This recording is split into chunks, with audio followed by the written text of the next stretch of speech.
Hello and welcome to World Talks on TVP World. My name is Sasha Farbach.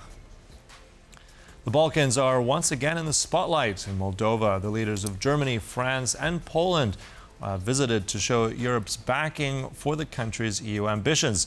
While in Serbia, student-led protests continue to shake the streets, reflecting growing frustration with corruption and government accountability. Well, to help us make sense of all these developments, we're joined now by Rasto Kužel, the director of MEMO 98. Hello, good to have you back on TVP World. Good morning. Thank you for the invitation. Rasto, we have these very top leaders, Germany, France, Poland, they're all in Chisinau. They were in Chisinau yesterday. I mean, it looks good. I mean, this is definitely a big PR win, but how practical of an impact will their visit have, seeing as now it's campaign season, especially for Moldova? Indeed, we know that the elections are scheduled for 28th of September. And I think while this clearly can be taken as a symbolic support, I think it is really crucial. It sort of reminded me of what I think was, let's say, the most positive outcome of the recent peace negotiations in the US, when I saw the EU leaders joining Volodymyr Zelensky. Obviously, here we saw the leaders of France, Germany, and Poland, the so-called Weimar Triangle, supporting Maia Sandu. But I think knowing the environment in Moldova, as I have observed some of the previous elections there, and I'm planning to actually observe the upcoming election, I think this support is indeed crucial. I think it is a real test of EU's credibility.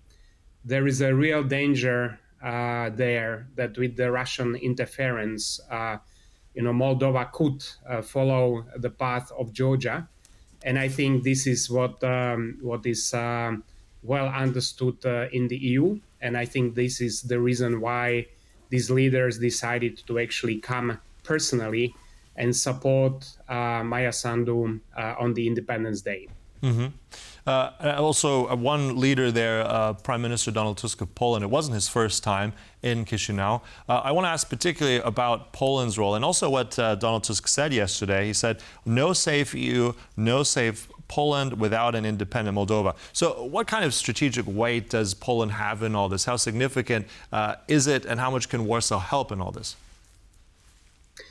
I think Poland's role is clearly very, very important. I mean, maybe some would have expected him to also join the EU leaders when traveling to the US for the occasion that I just mentioned.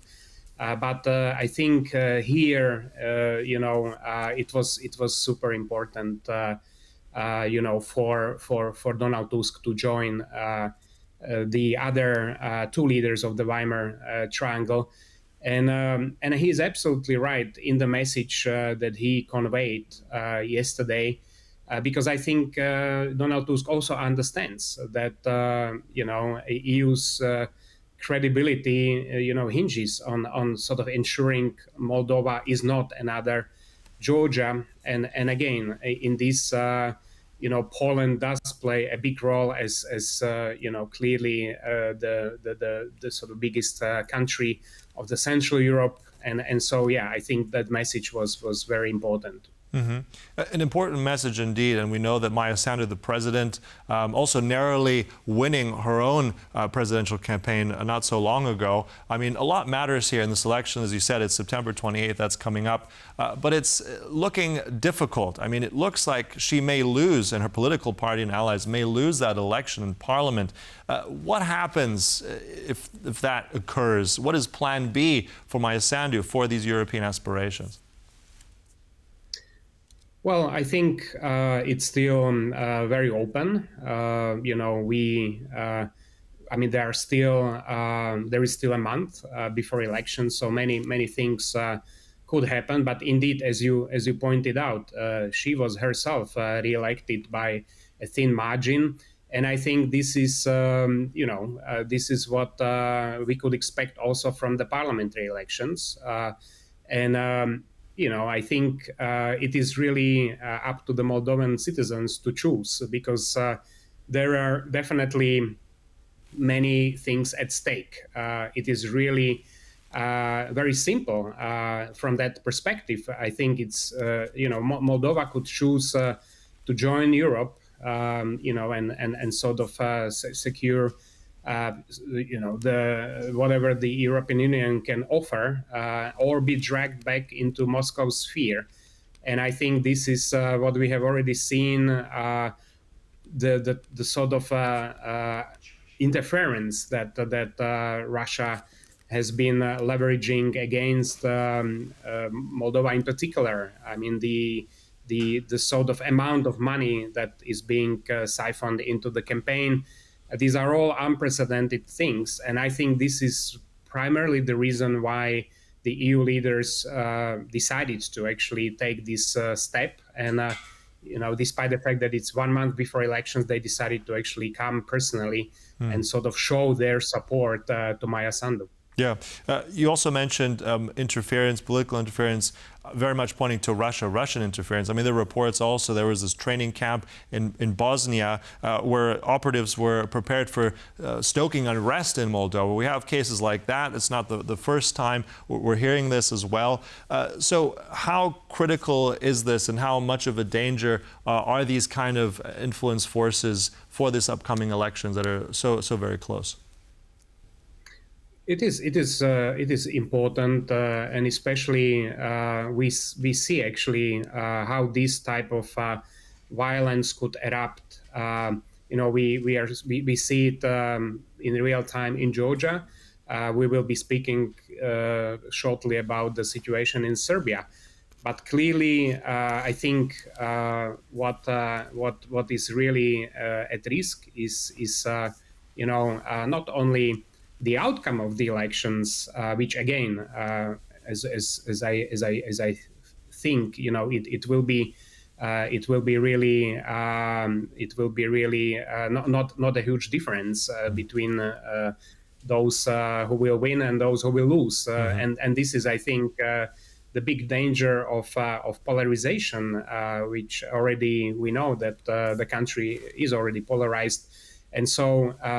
Whatever can happen afterwards will also be very important, and clearly this type of elements, of some forces, who may want to be willing to disrupt these processes, potentially inspired by Russia, will certainly be at the forefront of what could happen after the elections. Yeah, and although it's a small country, there's so many challenges, as we also alluded to, Transnistria, then Gagauzia as well. So we'll analyze that another time, but there's definitely a lot that the Moldovans have their hands full.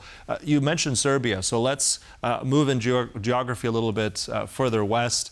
I mean, with the situation right now, I mean, we've had this interview recently on Euronews from President Vučić saying that he's ready to meet these student groups. We see violence continue to flare up, though, over these almost 10 months, right? We've had more and more violence on these protests. So where are we now? Do you see, is there a kind of a tipping point here? Is this now a calm before the storm? What could be the next development here with Vučić and Serbia and with this whole student movement? Yeah, I think we could probably see that President Vučić has built a system designed to survive protests and not to respond to them, I would say, in a proper manner. I mean, the viewers probably remember that this all started, with the collapse of roof in Novi Sad, which caused 16 deaths, and ever since the protesters were calling, for open and transparent investigation. Now I think the protest is clearly calling for early elections, and this is where the president remains, to be in opposition to this.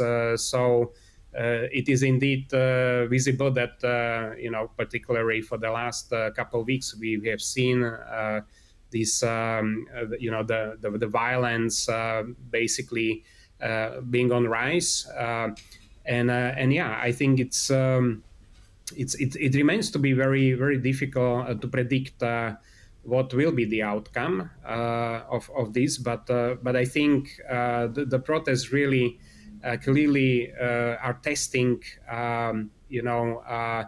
Serbia as a sort of candidate country to the EU, and here, I think it's clearly visible that we see the deep democratic desire represented by primarily by the students, but who were later joined by other segments of society, and the sort of strength of authoritarian structures, that basically try to use and deploy various tactics that we also have seen in Georgia, for example, against these protests.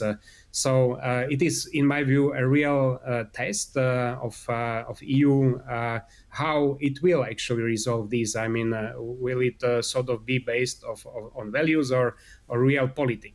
And that, I think, also is important, especially for the protesters to sort of feel that they are actually supported also by institutions such as EU. Mm-hmm.